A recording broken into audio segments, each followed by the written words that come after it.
Ceci est la version française de cette émission. Pour la visionner en anglais, suivez le lien à la fin de cette vidéo. This is the French version of this program. To view it in English, click the link at the end of this video. Bonjour à tous, moi je m'appelle Mo et je vous parle de mes mots. C'est la chaîne de Mo. Moi, ça fait plus de 10 ans que je vis aux États-Unis d'Amérique et je voudrais vous faire part de mes premières impressions de l'éducation américaine quand je suis arrivé ici à l'âge de 14 ans. La première chose qui m'a marqué, c'est que les écoles américaines ne sont pas trop focalisées sur l'éducation en elle-même. Par exemple, pendant les cours de maths de 3e, j'étais en train de réapprendre des concepts de maths que j'avais déjà appris en France en 6e. Et ce constat était vrai pour tous les autres sujets scientifiques. Les seules fois où j'avais l'impression d'apprendre quelque chose, c'était pendant les cours avancés, des cours spéciaux censés imiter des cours de niveau universitaire. Mais l'école, à 14 ans, moi je m'en battais un peu les steaks, donc je me contentais de faire le minimum jusqu'à la fin du lycée. D'autre part, les journées d'école aux États-Unis sont beaucoup plus courtes que celles en France. Ils commencent les cours à 8h du mat et ils terminent à 14h30. Ils passent moins de temps en cours pour apprendre encore moins sur les sujets.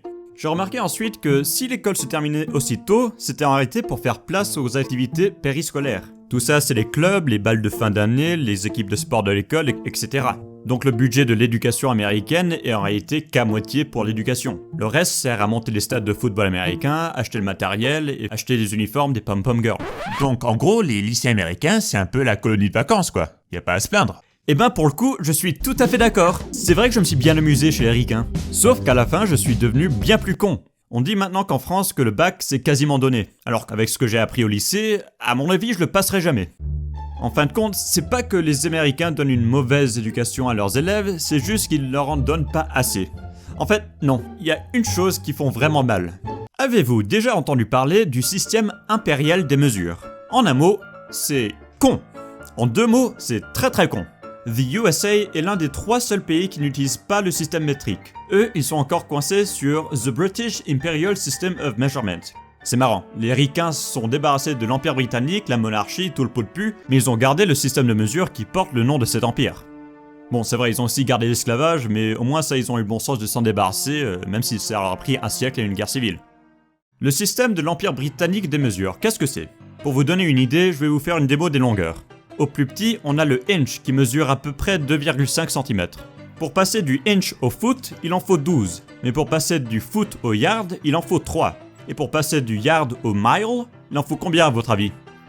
1760. Ni plus ni moins. C'est évident, non? Je vous jure, après 10 ans aux États-Unis, je n'y comprends toujours que dalle. Pour mesurer les liquides, la température et tout le bordel, je n'ai même pas eu le courage d'essayer.